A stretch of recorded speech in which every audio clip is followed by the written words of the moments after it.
Hola,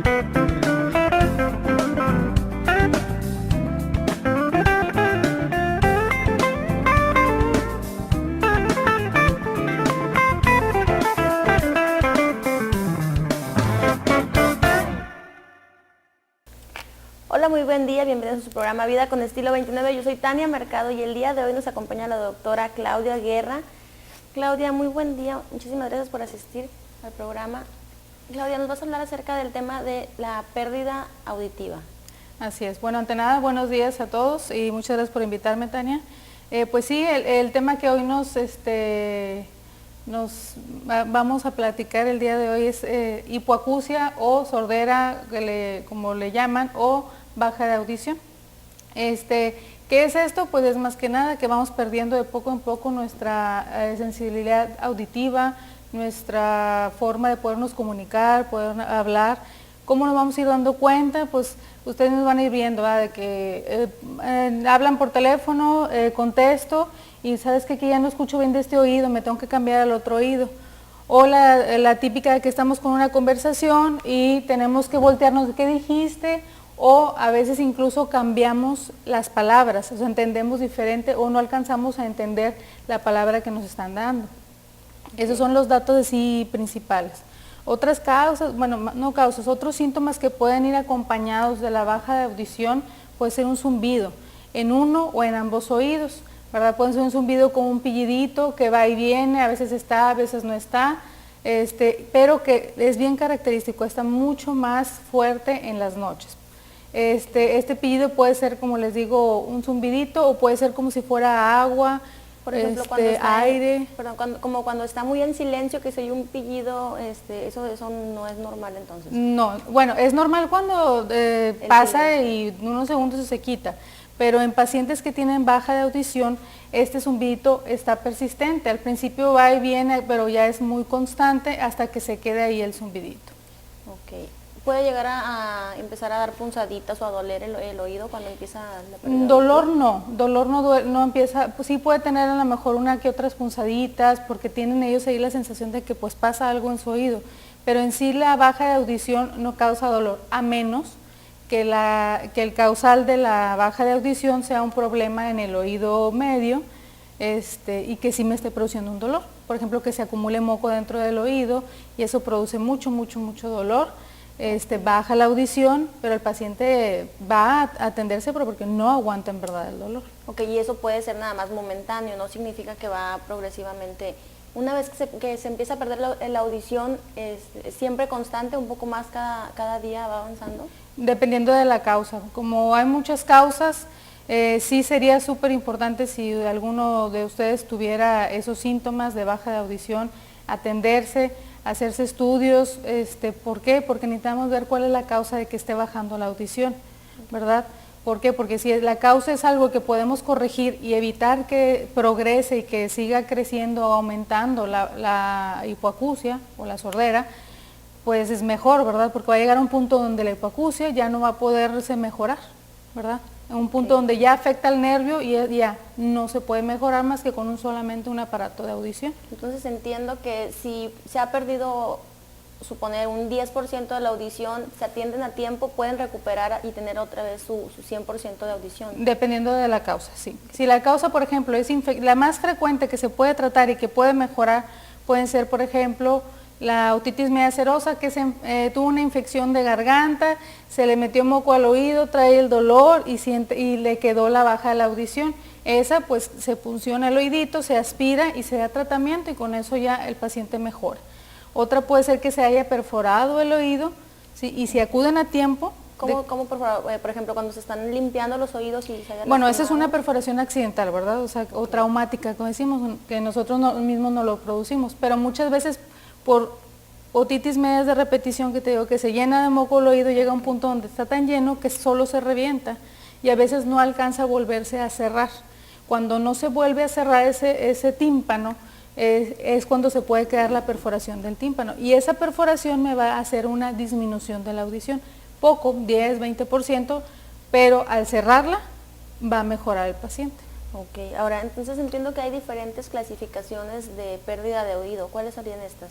Bueno, En cuanto a causa, se llama hipoacusia conductiva, que es debido a ¿qué? A un problema estructural. Por ejemplo, la cadena osicular, que son 3 huesecitos que son los que se mueven para producir la audición.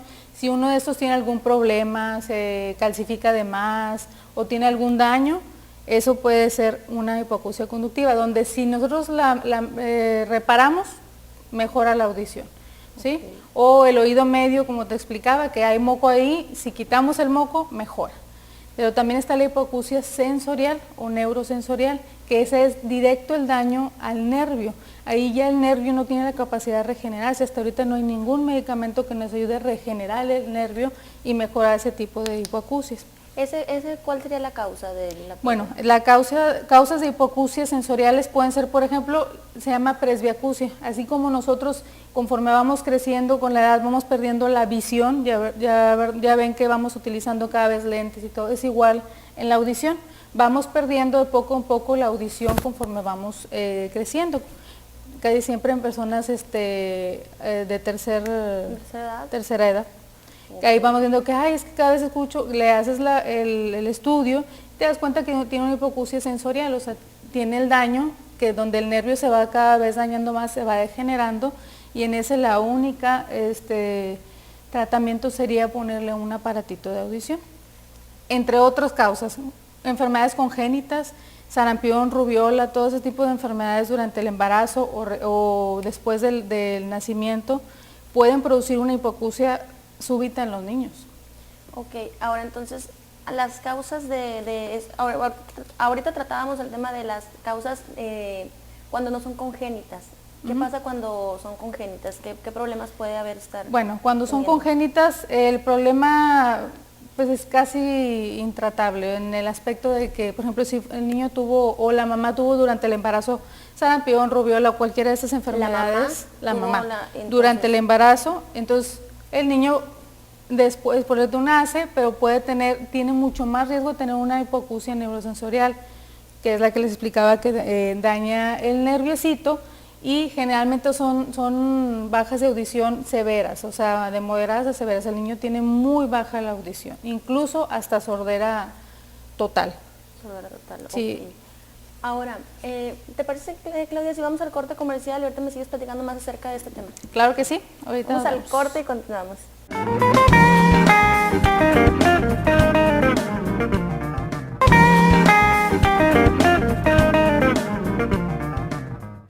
Continuamos en Vida con Estilo 29, nos acompaña la doctora Claudia Guerra, quien nos está hablando acerca de la pérdida auditiva.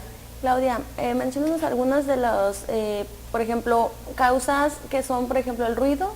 ¿Podría ser una causa de pérdida auditiva? Sí, definitivamente. Cuando es un ruido, no siempre tiene que ser un ruido muy fuerte, por ejemplo, puede ser un ruido demasiado fuerte en una sola ocasión o un ruido moderadamente fuerte, pero continuo. Por ejemplo, eso lo vemos muy frecuentemente en pacientes que trabajan en empresas donde se produce mucho ruido, los albañiles que trabajan igual en áreas donde está mucha construcción, eso nos toca muy seguido, ¿verdad? Que no utilizan los medios necesarios para poderse proteger, que a pesar de eso puede haber una pérdida, pero bueno, disminuimos el riesgo.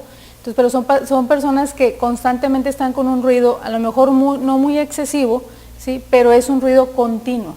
O sea, a diario, 5 veces a la semana, 6 horas están ahí con el ruido. Entonces llega un punto donde las celulitas del nervio van perdiendo, se van muriendo de poco en poco, y es donde viene la baja de la audición. O como por ejemplo las personas que usan los audífonos muy fuertes, también esto puede causar... A la larga sí, cuando sí es muy continuo y muy elevado, porque haz cuenta que el ruido va exactamente directo hacia el oído, hacia la membrana timpánica. Luego hay personas que tienen la costumbre de utilizar los audífonos y se escucha hasta afuera, ¿no? O sea, la persona que no los está muy excesivo. Estás al lado de la persona y se oye fuerte aún así. Entonces ahí es una de dos, o tiene una baja audición de la audición, o se la puede ocasionar. O se la puede ocasionar, exactamente. Sí. También es importante mencionar otra de las causas que me han llegado últimamente, son niños que por medicamentos les baja mucho la audición. Hay medicamentos, se llaman ototóxicos, o sea, son tóxicos para el oído, ¿verdad? Hay antibióticos, infinidad de medicamentos que no se deben de usar de manera desmedida, o sea, que se deben de usar en verdad porque está indicado por el médico y la dosis indicada. Es bien importante que no se sobredosifiquen, que no se automediquen y que sea un médico el que les esté brindando pues estas indicaciones. Porque sí, hay medicamentos que al utilizarlos de manera continua o incluso dependiendo del paciente, hay pacientes que son muy sensibles, les pones 1 o 2 dosis y el paciente pierde su audición. Entonces hay que tener mucho cuidado también con ese tipo de... Y es que es común, ¿no?, que por ejemplo si te queda algún medicamento, sobre todo para la infección, te automediques porque por la facilidad de que ya está ahí, pues ya me me lo ayudó la vez medicaron. pasada, me lo voy a volver a poner. No, es bien importante eso y el médico explicarle, doctor, me enfermé hace 2 semanas y me dieron este medicamento. Entonces el doctor ya sabe, dice, bueno, este medicamento puede ser ototóxico, entonces ya lo usó, no lo voy a volver a usar luego, ¿verdad? Tengo que dejar pasar un tiempo para que no produzca un mayor daño o un daño directo hacia el oído.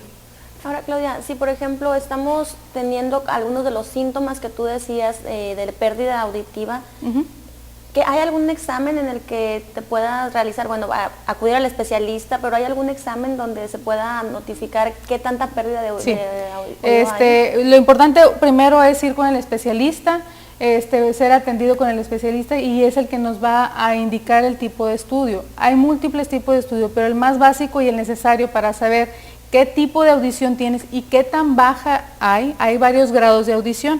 Nosotros las estadificamos como leve, moderada, severa y profunda, ¿verdad? Dependiendo del grado, ¿verdad? Entonces, pero eso ¿cómo lo vamos a ver? Con la audiometría. Hay medios en los que se pueden utilizar en la exploración física, yo te checo, empiezo a checar se llaman tenedores, donde vamos viendo más o menos los niveles en donde tienes baja la audición, pero lo más efectivo es ver la audiometría y de paso de una vez una timpanometría para ver si hay algo detrás del oído que nos esté produciendo ahí la baja de audición.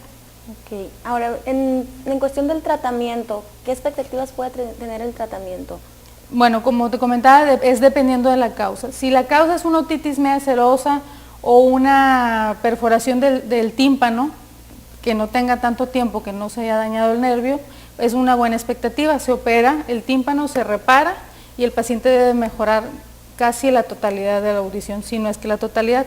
En cuanto a la otitis media serosa, se drena el moco, se da tratamiento, igual debe de mejorar.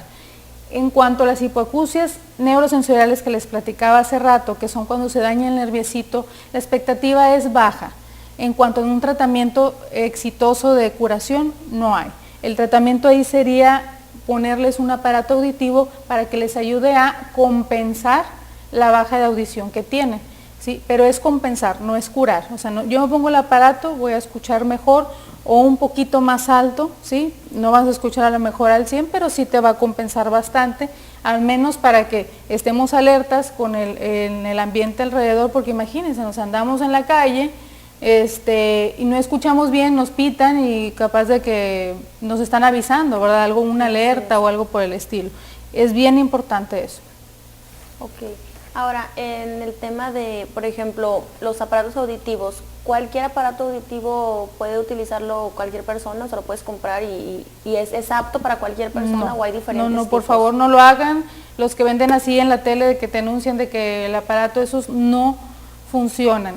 Esos a lo mejor en algunos pacientes, como les decía que presbiacusia tal vez sí les puede ayudar, que tiene una baja de audición en solamente algunas frecuencias y eso les puede ayudar porque haz de cuenta que es un micrófono, como quien dice, ¿verdad? Pero un paciente que tiene hipoacusia neurosensorial o conductiva, que requiere en verdad un aparato auditivo, tiene que saber qué tipo de audición tiene para saber qué tipo de aparato se requiere. O sea, no cualquier aparato lo podemos usar. Si un paciente tiene una hipoacusia severa, un aparato auditivo de un paciente que tiene una hipoacusia leve no te va a ayudar en nada. Tiene que ser dependiendo y adaptado a la hipoacusia del paciente y a la enfermedad del paciente. Ahora, una vez que se empieza a utilizar, ¿el aparato puede ayudar a ir corrigiendo progresivamente o No. siempre se va a utilizar cuando se requiera? Sí, no lo corrige, o sea, no lo cura, no lo corrige, no lo mejora, o sea, nada más es una ayuda, ¿verdad? Pero no va a mejorar ni curar la enfermedad. Es nada más para que él pueda desenvolverse en el medio ambiente, pero curarte un aparato auditivo, no. Okay, entonces hay que tener muchísimo cuidado. Y, por ejemplo, utilizar un aparato auditivo que no sea apto para la persona, ¿te puede perjudicar? Perjudicar no, pero el paciente no va a sentir mejoría y al contrario va a escuchar mucho ruido, le va a molestar. O sea, el paciente va a escuchar ruido, y dice, es que no me ayuda, pero es porque o sea, no es un aparato más, apto. pero no entiende. ¿Verdad? Exactamente. O es mucho ruido, o sea, no entiende las palabras. ¿Por qué? Porque no es apto para el tipo de baja auditiva que tiene el paciente. Ok, excelente. Doctora Claudia, pues muchísimas gracias por acompañarnos y habernos explicado un poquito acerca de la pérdida auditiva. No, muchas gracias a ustedes por escucharme. Nos vamos al corte comercial y continuamos con más en Vida con Estilo 29.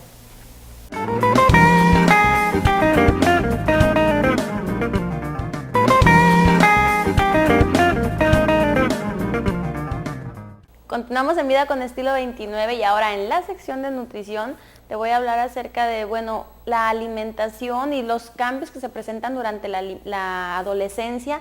Esos de repente vemos a los adolescentes que llegan a un momento de su vida en que empiezan a comer muchísimo, el apetito aumenta de manera casi creo que de una semana a otra. Empiezan a comer muchísimo, aproximadamente por ahí de los 10, 11 años de edad. Tanto las niñas como los niños empiezan, bueno, naturalmente con el estirón que se le llama, que es el crecimiento repentino en la pubertad.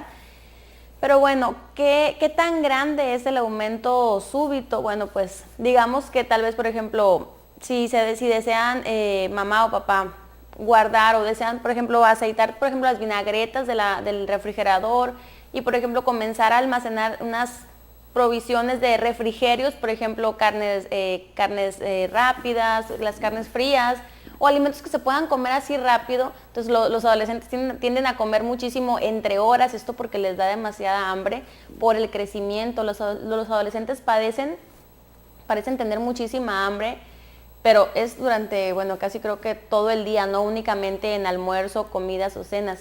Y esto se ve aún más reflejado en los varones, ya que las calorías son más o menos una medida que se utiliza, bueno, pues para saber qué tanta energía se están consumiendo en los alimentos.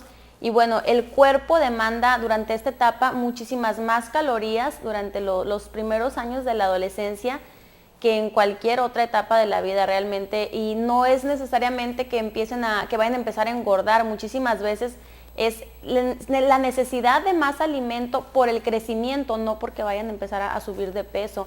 Ahora, en promedio, por ejemplo, los niños sobre todo tienden a requerir en promedio unas 2.800, 2.300 calorías, y a diferencia de las mujeres, que las mujeres pueden empezar a consumir de alrededor de 2.500 a 2.000 calorías, dependiendo mucho de la estatura y del tipo de actividad física que realicen, vaya. Por lo regular, el apetito, bueno, volviendo al tema del apetito, cuando empiezan a consumir es demasiado y es muy, muy excesivo el estar comiendo de los niños, que a veces tú piensas que les va a hacer daño, y realmente la cantidad del alimento no es la que va a afectar, sino lo que realmente afecta son la calidad de los alimentos que estamos teniéndoles disponibles. Por ejemplo, no es lo mismo que coman medio kilo de jamón en un día a que coman, no sé, 4 frutas, 5 frutas. Hay muchísima diferencia en la calidad del alimento, ya que el alimento, bueno, las frutas, los vegetales, las comidas ligeras, les van a saciar el apetito y no les van a, por ejemplo, a subir de peso, al colesterol tampoco, y otras enfermedades que se pueden venir, como por ejemplo la hipertensión. El que el niño coma muchísimos refrigerios altos en sodio, o por ejemplo las papitas, que también tienen muchísimas sustancias que hacen daño, bueno, ahí sí va a estar muy marcada la diferencia entre un niño que come muchísimas cosas saludables a un adolescente que está comiendo, igual puede ser la misma cantidad de alimento, pero el contenido de calorías puede variar muchísimo. por la cantidad de grasa. Ahora también hay que cuidar la cantidad de sodio que se está consumiendo dentro de cada alimento. En la adolescencia tienden mucho a consumir alimentos fuera de casa, y si no tienen buenas bases durante la alimentación de la infancia, van a ser más propensos al sobrepeso. Así que hay que tener muchísimo cuidado en la calidad del alimento, no tanto en medirles la cantidad que estén consumiendo, sino más hacer un énfasis en tenerles a la mano alimentos que de verdad sean de calidad. Bueno, los niños, por ejemplo, los adolescentes, sobre todo los que son más altos, que practican, por ejemplo, alguna actividad física, van a requerir más energía en esta última etapa de la adolescencia, y luego ahorita ya se está viendo que cada vez más jóvenes empiezan a hacer gimnasio, y tienden mucho a escuchar por ahí las recomendaciones de ciertas personas que están consumiendo proteínas o exceso de proteínas en licuados o en pescados, pollos, estas cosas. Y hay que tener muchísimo cuidado, no los dejen solos, también infórmense, busquen alguna fuente de información que esté avalada, vaya, que tengan las capacidades para poder dar una buena recomendación, o incluso ustedes pueden agarrar un libro, pero un libro que sea de salud, no una revista, porque muchísimas veces las revistas te dan consejos y no necesariamente son las indicadas, vaya.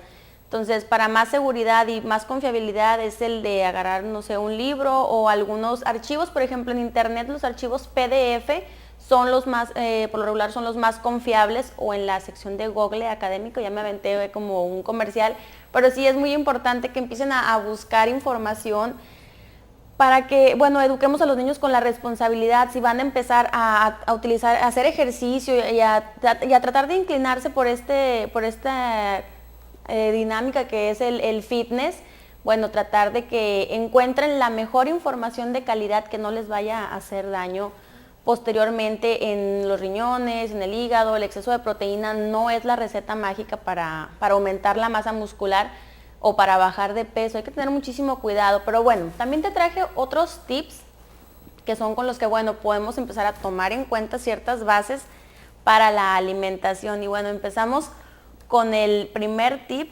y es que, bueno, durante las etapas media y final de la adolescencia, las niñas ingieren aproximadamente un 25% de calorías menos que los niños. Por lo tanto, bueno, son un poquito más propensas a tener deficiencias de vitaminas. Ahora, ¿cómo podemos prevenir esta situación? Primero que nada, tenemos que tomar en cuenta lo que ya les mencionaba, la calidad del alimento. Si van a consumir más comida durante la etapa de la adolescencia que antes de estar empezando con estos síntomas del crecimiento y de la pubertad, pero sí hay que tener muchísimo en cuenta las vitaminas y los minerales que van a estar necesitando. Los niños no comen más porque necesiten tanto más energía, ni más grasas, ni más estas sustancias. Consumen más de estas sustancias porque ahí desafortunadamente es lo que están acostumbrados a comer cuando sienten hambre. Entonces hay que procurar tenerles frutas y vegetales que se les antojen, que estén tal vez en una presentación, bueno, agradable. Y bueno, tratar de las comidas, deshacernos un poquito de las comidas grasosas, ya que esto, bueno, puede hacernos más propensos a la obesidad. Ahora, por ejemplo, la mitad de las calorías de tu alimentación deben de ser de nutrientes esenciales. Por ejemplo, son los productos elaborados a base de trigo, cereales, papas, algunas vegetales, legumbres, y no tanto de dulces o de chocolates como es lo que por lo regular está más a la mano. También hay que tratar de mantener un índice de masa corporal adecuado. ¿Cuál es el rango adecuado? Entre 18 y 25 es un índice de masa corporal. Esto nos está diciendo que nuestra estatura y nuestro peso están de acuerdo a las recomendaciones de salud que bueno, se pueden estar necesitando para la edad, tanto en cualquier etapa, vaya. El índice de masa corporal se adecua a cualquier estatura porque toma en cuenta la estatura y el peso. Ahora, ten en cuenta que no es bueno pesar mucho, tener mucho peso. Antes se consideraba que un niño llenito era un niño sano. Pues aquí ya estamos totalmente descartando esa posibilidad. No necesariamente tienes que estar gordito para estar bien nutrido, puedes tener sobrepeso y estar mal nutrido, entonces hay que tratar de llevar una alimentación balanceada y saludable y por supuesto realizar ejercicio. Otro de los tips es el de consumir regularmente, por ejemplo, 4 o 5 veces al día. ¿Esto para qué? Para que no sea, por ejemplo, que se consuman muchísimas calorías en un solo tiempo o en 2 tiempos de comida, porque esto que va a hacer que acumulemos grasa. El cuerpo nada más va a utilizar las calorías que requiere en ese momento y las demás las va a convertir en grasa porque no las necesita. Entonces, de esta manera estamos acumulando muchísima grasa y sobrepeso. A diferencia, por ejemplo, si hacemos 4 o 5 tiempos de comida, bueno, van a ser más ligeritos los tiempos de comida. Puede ser que nos comamos la misma cantidad durante el día, pero hay mucha diferencia entre que se coma únicamente la cantidad adecuada. Es como, por ejemplo, ponerle gasolina al carro más de la que necesita, pues se va a tirar. Nuestro cuerpo, si comemos, en cambio, si por ejemplo estamos cargando cierta cantidad que le cabe al carro y después volvemos a cargar gasolina, cuando ya se esté acabando esta gasolina, bueno, ya vamos a evitar que se derrame, vaya, que se desperdicie. Lo mismo pasa con los alimentos. Cuando comemos más, el cuerpo tiene cierta capacidad y cierta necesidad de energía. Una vez que se ha sobrepasado ese límite, el cuerpo lo que hace es, no lo necesito, lo guardo como grasa. Entonces hay que tener cuidado y hay que distribuir bien nuestros alimentos y que por supuesto estén balanceados. Por ejemplo, podemos basarnos con el plato del buen comer. Bueno, nos divide en 3 partes los alimentos y es muy sencillo de empezar a aplicarlo. También hay que realizar ejercicio, ya sea bicicleta, fitness, jugar fútbol, voleibol, tratar de fomentarlos y a veces un poquito se dificulta por ahí por las actividades, pero tratar de hacer el tiempo, esto se va a ver muy beneficiado en la salud de los adolescentes. Aparte que el tiempo de calidad que se les puede dedicar es indiscutiblemente muy valioso. Bueno, esto ha sido todo por el día de hoy. Yo te hablé acerca de, ciertos tips que puedes empezar a tomar en cuenta si tienes algún adolescente en casa o si tú eres un adolescente y quieres empezar a conocer un poquito más qué es lo que está pasando contigo a nivel de la pubertad y de la alimentación. Bueno, muchísimas gracias por acompañarnos el día de hoy. Recuerda que nos puedes ver en la repetición a las 3:30 de la tarde. Hasta pronto.